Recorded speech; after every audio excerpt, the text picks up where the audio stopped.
India ఇంకా developing స్టేజ్లోనే ఉండడానికి గల కారణం ఏంటి? India is still a developing కంట్రీకి కారణం వాళ్ళు ఓటేయడం వల్ల రాష్ట్రం ఏ రకంగా నాశనం అయిపోయిందని చెప్పి రియలైజ్ అయ్యి 2024లో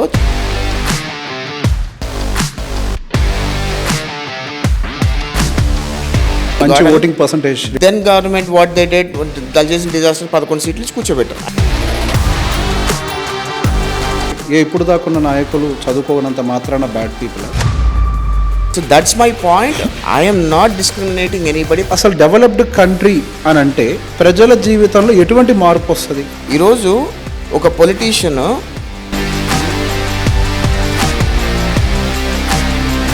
యూఎస్లో మీకు నచ్చిన ఒక పాలసీ ఇండియాలో ఉంటే బాగుంటుంది అనేది ఏదైనా ఉందా? యూఎస్లో నచ్చే పాలసీ ఏంటంటే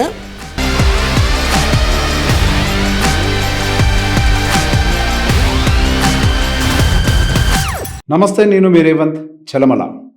సో ఈరోజు మనతోటి యష్ పొద్దులూరి ఎన్ఆర్ఐ ఈరోజు మన దగ్గరకు వచ్చారు. Hello sir. హలో అండి. సో మీరు ఎన్ఆర్ఐ టీడీపీ కన్వీనర్గా కూడా ఉన్నారు. సో మీకు ఆ పొలిటికల్ టచ్ కూడా చాలా ఎక్కువగానే కనపడుతుంది, మీ మాటల్లో చాలా క్లియర్గా అర్థమవుతుంది అది. So even NRIs are showing much interest. ఇప్పుడు ఇండియన్ పాలిటిక్స్లో కూడా మీరు ఇందాక కూడా ఎగ్జాంపుల్ ఒక కేసు చెప్పారు. సో ఇండియన్ పాలిటిక్స్ మీద ఎన్ఆర్ఐస్కి కూడా మంచి ఇంట్రెస్ట్ కనపడుతుంది. సో బేసిక్ ఇప్పుడు ఎన్ఆర్ఐస్ ఇండియన్ పాలిటిక్స్ సైడ్గా ఇంకేం చేయడానికి అవకాశాలు ఉన్నాయి, వాళ్ళు ఎలా చూడాలి దీన్ని అసలు? అంటే బేసికల్గా ఎన్ఆర్ఐస్ అనే కాదు, చదువుకున్న వాళ్ళందరూ ఇండియన్ పాలిటిక్స్లోకి రావాలని నేను చెప్తా. Okay, that's my statement. Okay. But NRIs coming into Indian politics would definitely add a lot of value for the country. ఎందుకంటే ఎన్ఆర్ఐస్ అక్కడ స్థిరపడిన వాళ్ళందరూ కూడా వాళ్ళకి ఎంతో కొంత టచెస్ ఉంటాయి ఇన్వెస్టర్స్తో, ఐటీ ఇన్వెస్టర్స్తో కానీ, ఫార్మా ఇన్వెస్టర్స్తో కానీ, లేదా ఇంకేమైనా any sector of investments they have lot of touch in there, right? వాళ్ళు ఇండియన్ పాలిటిక్స్లోకి వస్తే ఏమవుద్దంటే, లెట్స్ ఎగ్జాంపుల్, ఈరోజు నెక్స్ట్ డీలిమిటేషన్ వస్తుంది. డీలిమిటేషన్లో సీట్స్ పెరగబోతున్నాయి. I'm pretty confident that majority of the young generation, educated generation will come into politics. As part of that కొంతమంది NRL కూడా వస్తారు. ఓకే. ఆ ఎన్ఆర్ఎల్ వస్తే ఏం చేస్తారో నేను చెప్తా. If I have to come into politics, what will I do, how is my mindset అని చెప్తా. So that way you will understand. If I'm contesting as an MLA or an MP, once after I win, నాకు vision ఉంటుంది. నా నియోజకవర్గాన్ని నేను ఏం చేయాలనుకుంటాను vision ఉంటుంది. నా నియోజకవర్గానికి స్కూళ్ళు, రోడ్లు, basic communities first infrastructure build చేయాలి. సో బేసిక్ ఇన్ఫ్రాస్ట్రక్చర్ బిల్డ్ చేయాలంటే ఇన్వెస్టర్స్ ఉండాలి మనకి. గవర్నమెంట్ మీద డిపెండ్ కాలేము మనం, right?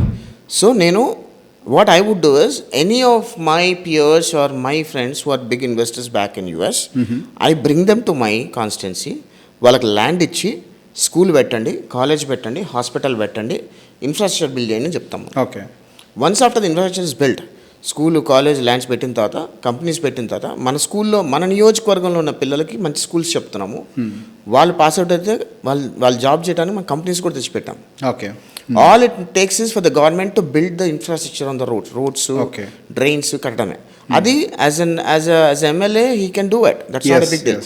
But getting these investments and ensuring the people of your constituency livelihoods are changed అనే కాన్సెప్ట్లో ఒక ఎన్ఆర్ఐ కనుక వాళ్ళ కాన్స్టిట్యున్సీస్లో కనుక ఈ డెవలప్మెంట్ చేయగలిగితే, trust me, any educated person or any NRI coming into politics, India will be a grown country, not a growing country. Okay.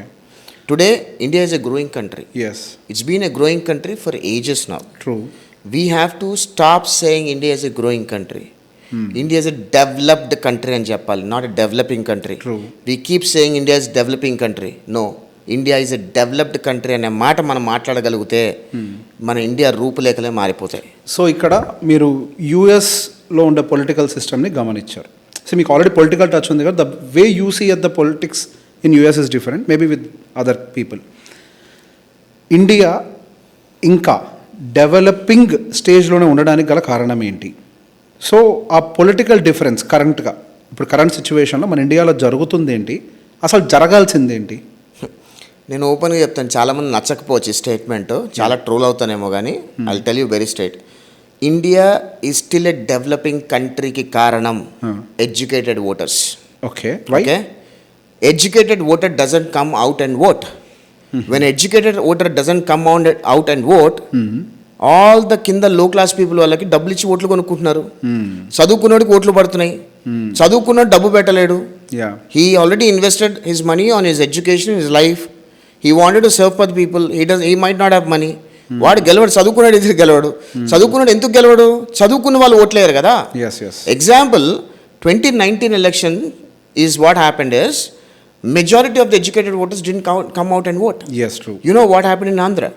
2019 నుంచి 24 వరకు జరిగిన డిజాస్టర్ని every educated voter, every Andhra citizen witnessed it. Yes ఒక చదువుకోని వాళ్ళు ఎవరికి ఓటేశారు, ఎవరు గెలిచారు, ఆ చదువుకోని వాళ్ళకి ఓటేయడం వల్ల రాష్ట్రం ఏ రకంగా నాశనం అయిపోయిందని చెప్పి రియలైజ్ అయ్యి 2024లో చదువుకున్న వాళ్ళందరూ దేశ విదేశాల నుంచి వచ్చి, రాష్ట్ర నలుమూలల నుంచి ఎక్కడన్నా వచ్చి ఆంధ్ర వెళ్ళి ఓటేశారు. You have seen how what the answer was, right? How the Kutumi government have formed with what majority they got. Voting percentage recorded. Definitely, right? And then government what they did, Daljesin disaster 11 సీట్లు కూర్చోబెట్టారు. I don't want to talk much about that kind of phase, but నేను చెప్పేది ఏంటంటే election వచ్చిన రోజు companies సెలవులు ప్రకటిస్తున్నాయి, okay, government సెలవులు ప్రకటిస్తున్నాయి. మీరు లైన్లో నుంచొని ఓట్ వేయటానికి ఉన్న నొప్పి వల్ల దేశం ఇంకా డెవలపింగ్ సిచ్యుయేషన్లోనే ఉంటుంది. ఇదే చదువుకున్నాడు కంప్లైంట్ చేయడు సిస్టమ్ మీద, చదువుకున్న వాడే కంప్లైంట్ చేస్తాడు సిస్టమ్ మీద. డ్రైనేజ్ బాగాలేదు, రోడ్లు బాగాలేదు, దుమ్ము వస్తుంది, వీటన్నిటికీ నువ్వే కారణం. You didn't vote for a right person. If would have voted for a right person, all this complaints would have been gone. As simple as that. ఈరోజు నేను ఓపెన్గా చెప్తాను, ఈరోజు ఒక 4,000 ఓటుకి 3,000 4,000 ఇస్తున్నారండి. You know how much per day is 20 rupees per day. So వాళ్ళ vote అనే ఆయుధము 20 రూపాయలకు వెలకట్టి రాజకీయ నాయకులు వాళ్ళకి డబ్బులు ఇచ్చి వాళ్ళు వేస్తున్నారు. అదే చదువుకున్న డబ్బులు తీసుకోడు కదా. చదువుకున్న వాళ్ళందరూ కట్టకట్టుకొని బయటకు వచ్చి ఓటేస్తే ఈరోజు మంచి చదువుకున్న నాయకులు వస్తారు. చదువుకున్న నాయకులు పార్లమెంట్లో ఉంటారు, చదువుకున్న నాయకులు అసెంబ్లీలో ఉంటారు, మంత్రులు అవుతారు.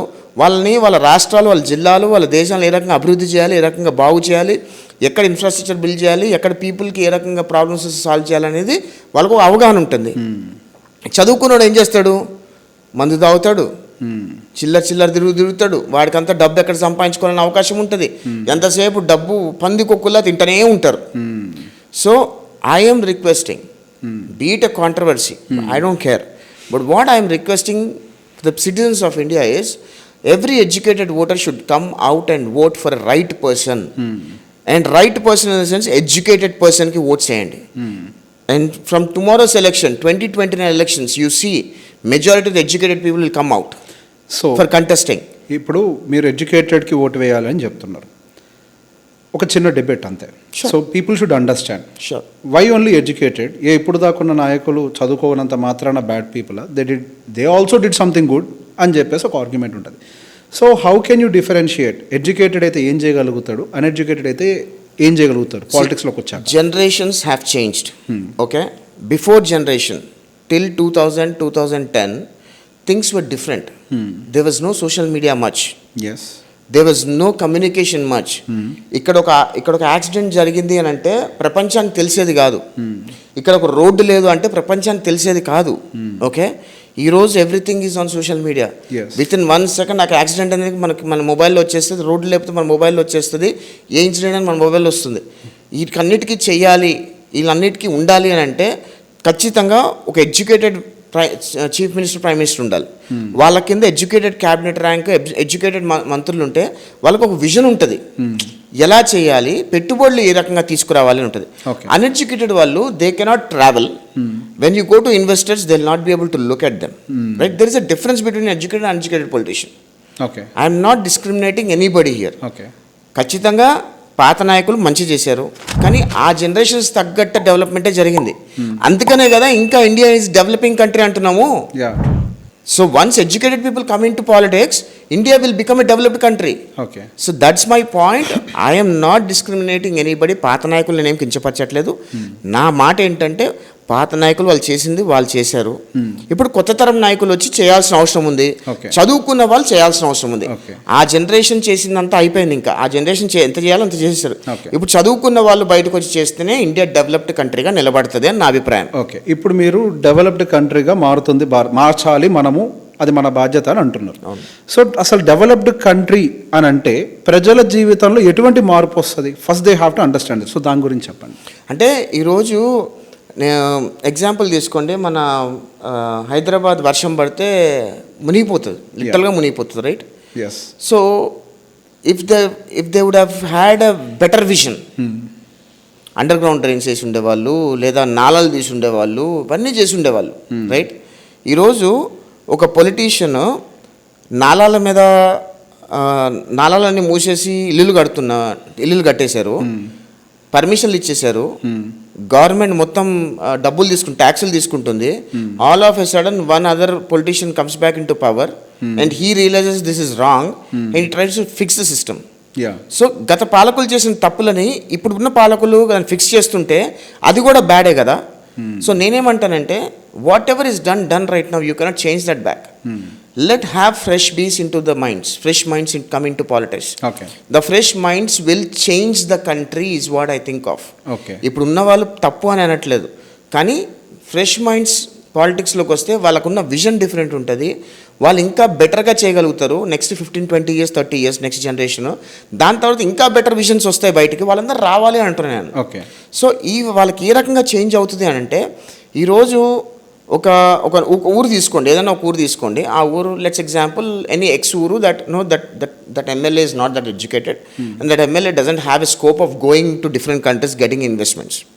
There is another Y ఊరు that MLA is fully educated, he comes from an NRA or an educated person, and that person has a vision of getting companies into he can go talk to investors, he can get companies or hospitals or whatever it is, and he can go to the government also.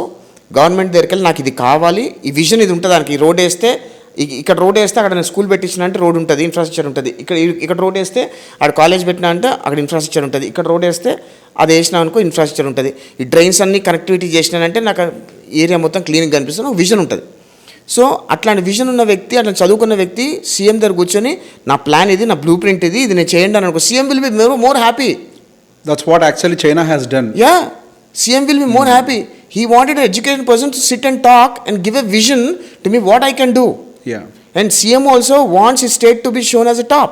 Yes, yes. When can he show as a top?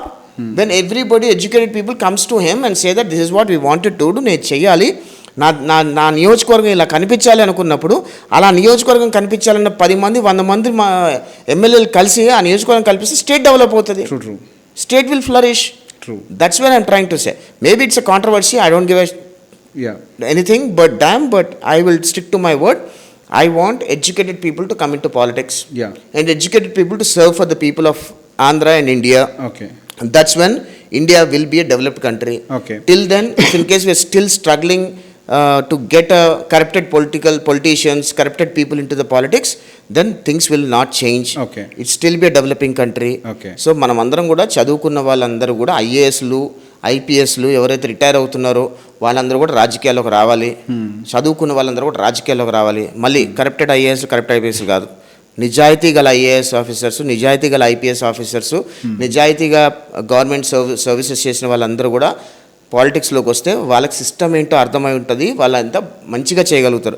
అదే అక్కడ corrupted people అయి ఉండి మళ్ళీ గవర్నమెంట్లోకి వస్తే మళ్ళీ corrupted చేస్తూ ఉంటారు. So అట్లాంటి వాళ్ళు కాకుండా నిజాయితీ పరులు, చదువుకున్న వాళ్ళు గవర్నమెంట్స్లోకి వచ్చి ప్రజలకు సేవ చేయాలని నేను ఆశిస్తున్నాను. ఇప్పుడు ఇంకొక చిన్నది లాస్ట్ ప్రశ్న, యూఎస్లో మీకు నచ్చిన ఒక పాలసీ ఇండియాలో ఉంటే బాగుంటుంది అనేది ఏదైనా ఉందా? డెఫినెట్లీ యూఎస్లో నచ్చే పాలసీ ఏంటంటే, ఏదైనా ఒక ఇన్సిడెంట్ జరిగిందనుకోండి, reactions are very quick. Okay. Immediate let's example, ఒక డ్రగ్ పెడ్లర్ని పట్టుకున్నారనుకోండి, బెస్ట్ ఎగ్జాంపుల్. ఆ డ్రగ్ పెడ్లర్ని పట్టుకోగానే they'll do all the due diligence, they'll put him to the court. Evidence దొరికిందంటే పట్టుకుని, ఎవిడెన్స్ దొరకపోతే పట్టుకోరు. మళ్ళీ యూఎస్లో చాలా క్లియర్గా ఉంటుంది, నీ జేబులో డ్రగ్స్ ప్యాకెట్ దొరికితేనే పట్టుకుంటారు, దొరకకపోతే పట్టుకోరు. ప్లస్ ఒకవేళ నువ్వు డ్రగ్ పెడ్లర్ చేస్తున్నాను వేరే చేతికి వాళ్ళ విట్నెస్ చూసి వాళ్ళ కెమెరాస్ ఉంటేనే పట్టుకుంటారు. Everything is very concrete, right? Everything is visualised, captured. ఇక్కడ ఏం జరుగుతుందంటే వాడిని పట్టుకొని జైల్లో పెడతారు, కోర్టుకు ప్రొడ్యూస్ చేసి కోర్టు జైలు శిక్ష చేస్తుంది. ఇక్కడ ఏం జరుగుతుందంటే, ఒక డ్రగ్ పెడ్లర్ దొరికాడు అనుకోండి, ఎమ్మెల్యే సాబ్కి ఫోన్ వెళ్తుంది, లేదా ఎంపీ సాబ్కి ఫోన్ వెళ్తుంది, లేదా మినిస్టర్ సాబ్కి ఫోన్ వెళ్తుంది. ఆ మినిస్టర్ సాబ్ ఫోన్ చేసి ఎస్ఐకో సిఐకో చెప్తాడు, లేదా ఎస్పీకో చెప్తాడు, వదిలేస్తారు. That is not what it should be. Okay. Any crime any offence should be accountable. Okay. ఆ అకౌంటబిలిటీ తీసుకొచ్చిన నాడే మన దేశంలో క్రైమ్స్ తగ్గుతాయి. ఓకే. ఆ అకౌంటబిలిటీస్లో none of the politicians, none of the government servants or nobody should get involved into it. అది ఎవడైనా సరే, అది ఎంత పెద్దోడైనా సరే, ఒకసారి తప్పు చేయటం వాళ్ళు సపోర్ట్ చేయకుండా ఉంటే తప్పులు అనేవి జరగవు, చాలా జరగవు.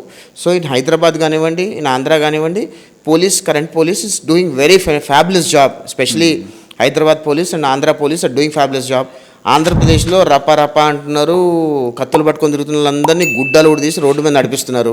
ఇప్పుడు తగ్గిపోయింది. అది ఖచ్చితంగా చెయ్యాలి 100%. ఎందుకంటే నువ్వు చదువుకోరా బాబు అని చెప్పి నీకు స్కూల్కి కాలేజీకి పంపిస్తే నువ్వు కత్తులు పట్టుకొని రప అనటము, అమ్మాయిల మీద యాసిడ్లు పోయటము, అమ్మాయిల మీద దాడులు చేయటము, పిక్ పాకెటర్లు చేయటము, డ్రగ్ పెడ్లర్ చేయటం అవసరమా? సో పోలీసులు కూడా సరైన ట్రీట్మెంట్ ఇస్తాము. మొన్న ఎవరో న్యూస్ ఛానల్ వాళ్ళు అడుగుతున్నారు, ఎందుకండి వాళ్ళని పట్టుకున్న వాళ్ళందరినీ రోడ్ల మీద నడిపించుకుంటూ తీసుకెళ్తున్నారా అంటే, డీజీపీ అన్నాడు, మా కార్లలో పెట్రోల్ లేక మేము నడిపించుకుంటూ తీసుకెళ్తున్నామని అన్నాడు. It's a very slipper short answer for him. Okay. ఎందుకు దొంగల్ని ఎదవల్ని ఎందుకు నడిపించి తీసుకెళ్తారు? వాళ్ళు సిగ్గు రావాలని నడిపించుకొని తీసుకెళ్తారు. ఒక మీడియా వ్యక్తి వచ్చి మీరు ఎందుకంటే వాళ్ళు నడిపించుకొని తీసుకెళ్తున్నారంటే, how shame it is for asking a question, that type of question. You know what they are. వాడు ఏం చేశాడో తెలుసు, వాడు ఎంత అదో తెలుసు. జనాలు మొత్తం వాళ్ళతో పాటు పోలీసులు కూడా నడుస్తున్నారు కదా.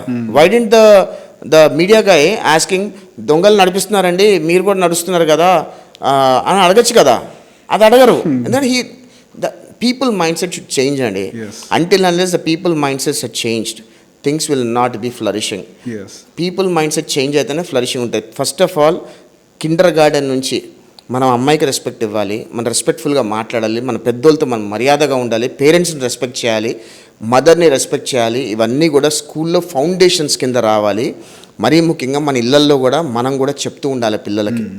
మనం చెప్పకుండా వాళ్ళకు ఫోన్ వాళ్ళ మొహం మీద పడేసి మీరు ఆడుకోండి అని చెప్పేసి మన పని మనం చేసుకుంటూ ఉంటే పిల్లలు ఎక్కడికి పోరు, ఎదవల్లాగా తయారవుతారనే విషయం తల్లిదండ్రులు ఆలోచించాల్సిన అవసరం ఉందని నేను అనుకుంటున్నాను. ఓకే.